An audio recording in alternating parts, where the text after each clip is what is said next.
Hello ladies and gentlemen, An Idiot Imports is sponsored by PlayAsia, and this copy of the game you're about to see probably came from them as part of their sponsorship deal, unless I very specifically say it didn't in the video. If you want to support this series, use the link in the description to go to PlayAsia and buy an item or two. It'll help me out and increase the budget I get for import games. You can also use the coupon code BLUEVITA at checkout to save a bit of money, but it won't count towards my sales if you don't use that link. Either way, thanks for your support and enjoy the show. Hello ladies and gentlemen, this is Blue Maximo and I'm here checking out Radio Hammer Station. This is the second and, thankfully, final Chinese exclusive Vita game, so might as well waste no time. I've been playing this for about an hour and a half, so there's no in-game timer in here, so I've just been keeping track on it by looking at the clock. And, well, this is a rhythm game, a very simple rhythm game, which means that I might as well take the time to fiddle around in the menus, because there's not much you really need to worry about here. You've got a couple of options here, including your language. Yes, you can play this in English if you so desire. And your two different volumes. Although it's a bit weird that the sound effects volume and then there's a master volume. I don't know what the deal is with that.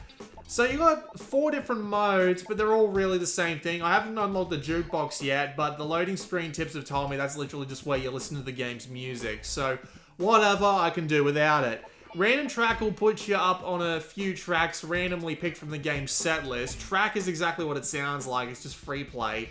So we'll spend the majority of our time focusing on the story right now. Every chapter of the story so far is made of 3 episodes with 5 stages apiece, and it runs on that old mobile game, 3 stars for doing certain things during the stage sort of thing. So you get the idea. There's what it looks like there. You can also apparently change the hammer, but I haven't unlocked this yet in this hour and a half that I've been playing. And there's also another mode of difficulty, which you unlock by beating a stage. But we'll get to that once we've played an episode or two and I can show you what it's like. Tells you need to clear story mode beforehand, but there really doesn't seem to be that much after the story. So here we go. This game's pretty simple. You've got 2 lanes, one up the top and one down the bottom. You can use the triangle or the circle button to hit the top lane. Also, I believe R and up and right on the D-pad works. And you've also got a bottom lane, which you need to press down, L, or X. You do also have presidents that pop in on the left there. Red ones are good, green ones are bad. And you press the left button or the square button to get them. So you can play this game one-handed if you like. Won't end too well, but you can do it.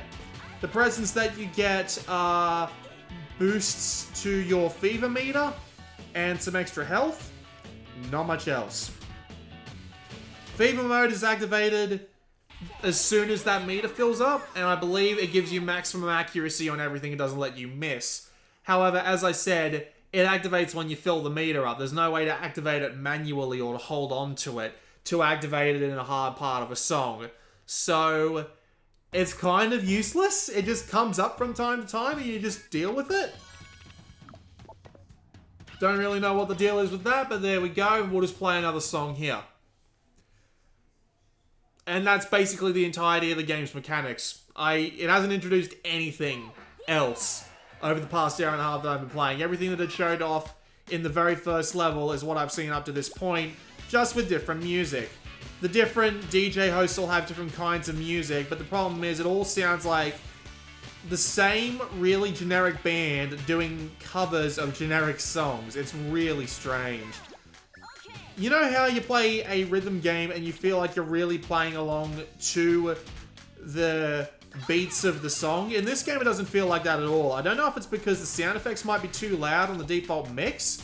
That's what I left it at because I assumed that would be the best for what the developers intended, but for whatever reason, it just doesn't work. I really don't feel like I'm playing along with the song. I feel like I'm just pressing buttons randomly. They do have a little bit of neat visual detail where groups of targets come in 2s or 3s and it actually changes the graphics of the actual targets themselves, but other than that, it's not all that impressive. It looks okay, but the backgrounds go to waste. Like, they've done a really good job with the backgrounds, but they just don't feel suited to this sort of game. Because you don't really have the time to sit back and appreciate them because you're always looking at the bottom third of the screen.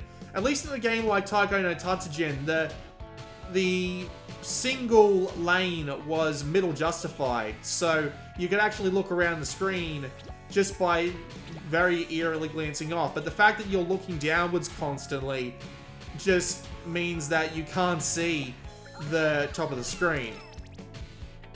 At least all of the graphical elements are nice and clear. The targets you need to hit are very obvious, and the flashing of the lanes determine, well, doesn't so much determine anything, but you can definitely see what you're doing thanks to the flashing of the lanes. So at least it plays okay, but I mean, it doesn't really play fantastically like that, and that's a huge overstatement. It really isn't. Like, there's nothing really wrong with it, but I just find it stupidly boring. I mean, like, I'm the sort of person who enjoys playing Taiko no Tatsujin, Super Beat Sonic, maybe a bit of Cytus here and there. I'm not so crazy as to get into Osu, but it's definitely a more casual rhythm game, probably because it was a mobile port. This game was out on the mobiles in China, and then they ported it to Vita, so... Or at least I think it was, but it definitely feels like it. I mean, you could very easily make this game work on a touchscreen. Just make the top half and the bottom half activate the lanes, and then just separate a little bit of the very left side of the screen for picking up the gifts, and you have a mobile port. So I can see how it would come over from or go to the mobiles. And it just means that it's not particularly interesting. It's the same gameplay all the bloody time. It doesn't really feel like it has a difficulty curve. It just stays roughly the same difficulty, which is surprisingly easy. The only reason I'm doing particularly shit in this one is because I'm not really paying attention anymore. I was doing fine at the beginning, but then I just started losing focus and interest, and I just started getting a little bit worse, but I was still passing with, not so much flying colors, but I was passing without an issue whatsoever. So it really is quite a boring game, I must say, and the fact that the soundtrack isn't particularly good doesn't really help, I must say. As you can see, the bad gift gave me a smaller hit reticle, but I don't think the hit reticle really determines much. They do actually change theme from time to time, and I'll go back and I'll play a couple of songs on the... I'll go back and I'll play a couple of songs on the other dudes, or the other dude and the other lady, to show you what they're like, and the first character actually makes you think this game might be really wacky and interesting, because the set of enemies that you have to fight off with the first girl are not so much streakers, perverts who will attempt to flash you if they get too close. It's actually kind of funny, but after that, it's literally just giant musical notes, and now it's zombies. So, yeah. There also isn't really a story. They try to pretend there's one, but they change the story every time you unlock a new character, which is like every 30 minutes. And there's not much of a story to begin with. There's like one or two cutscenes every now and again, and then that's it. You just sent out to whack dudes, and it's not interesting either. It's quite boring, as I said.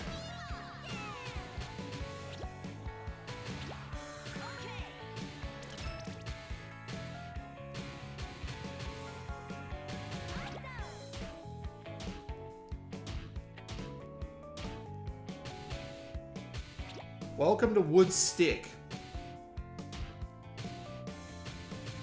Come on, surely you could have come up with a better name than that, right, guys? That's rock, apparently. Yeah, the English in this game isn't particularly great either. They kind of screw it up here and there. It's not great.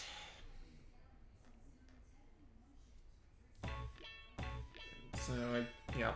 I missed a few, and I didn't get a 100 long combo. So once you finish a episode, you unlock that episode's music in the other modes, and yada yada yada yada yada. Alright. We'll go play some MC Wayne, and I will show you what another mode is like. It's not really very interesting, and you'll see why very shortly.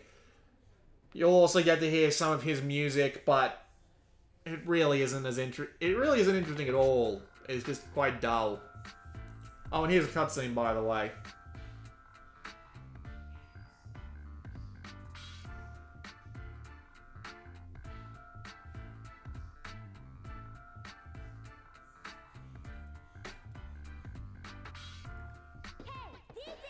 Not the best reference to Pink Floyd I've ever read in my life, but oh well.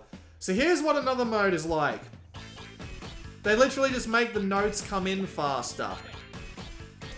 No, I'm not joking. That is the entirety of the another mode. But the worst part of another mode is, this is like the only mode that really challenges me just because they try and visually overload you with the amount of crap that'll come in off the side of the screen. And you still can't play it until you've finished the stage in story mode already. So there's really no point to it existing. You can also do it in the other mode, in the random mode. You can turn it on from there by default. But still, if you're even remotely competent at the game, it's still too easy. Like, seriously, this game is surprisingly easy. I don't know why it's as easy as it is, but I could literally just hold my Vita in one hand and play this.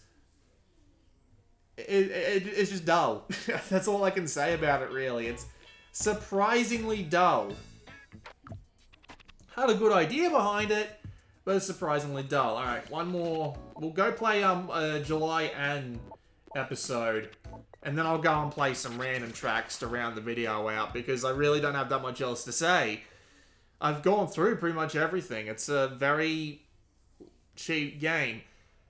I guess the one thing that I could bring up is the song length. The game claims to have, I think, like 80 songs, which sounds pretty good on the surface of it. But then you actually go and play the songs, and they're like 30 to 45 seconds each.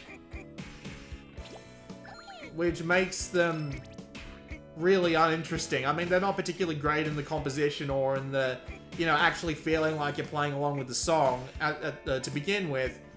But seriously, the fact that they only go for 45 seconds just means that they don't really have time for a good rise and a good fall and a good climax and what have you. Like, I'm not very musically minded. I don't know the proper terms for any of it, but you know, they don't feel like songs. They just feel like generic clips you'd hear on the radio in between songs because they ran into technical difficulties. Which I know is a weird way to explain it, but well, there you go. So what I'm going to do is actually, before I go and play some of the randoms, I'll go show you what a boss fight looks like. Because there are actually boss fights in this game, but the only reason I haven't brought them up is because they're exactly like the base gameplay, only they go for a little bit longer. So let's actually go and do that. I'm going to turn off another mode for this one.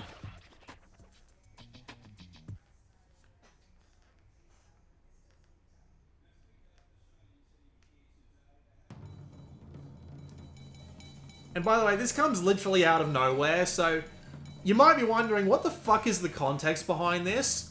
This is the context. There is no context to the god of music coming in and trying to beat the crap out of you with fireballs. Like, even the bloody chicken that follows you around, which also makes no sense, brings up that it makes absolutely no sense. Yes, this guy's name is Buddha Handsome.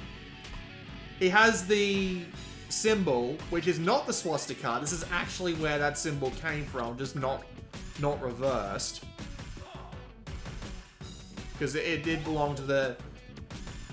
I don't think it was the Buddhist monks, but, like, you know, that sort of... It came from a group like them. So, yeah. It's a little bit batshit, but then the gameplay comes in and it's just the same gameplay again.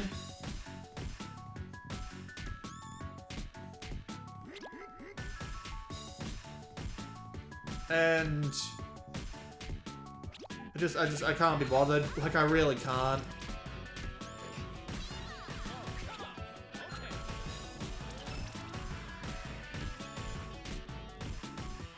This just makes me want to go back to playing Taiko no Tatsujin, honestly.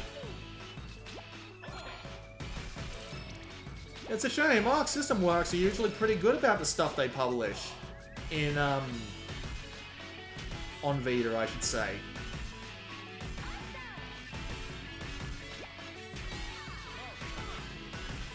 But this is just really dull. I'm disappointed, really.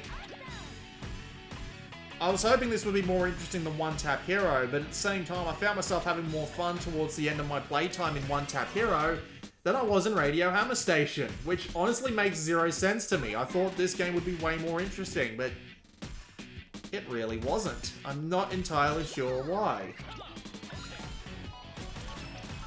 Well, except for everything that I've been going on for in the past 15 minutes of this video.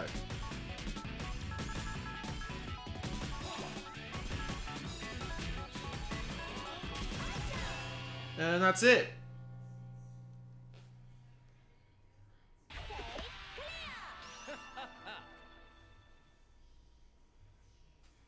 Yeah, I don't need to show you the random songs. Imagine the same background just constantly transitioning a couple of times, and then just random songs coming in instead of songs that are relevant to the theme of the person that's actually being played, and you'll get the general idea. Like, imagine every song, the first song with every character that I played put into a row at random. That's generally what the random mode is like. So, that was a quick look at Radio Hammer Station. It really isn't worth the time.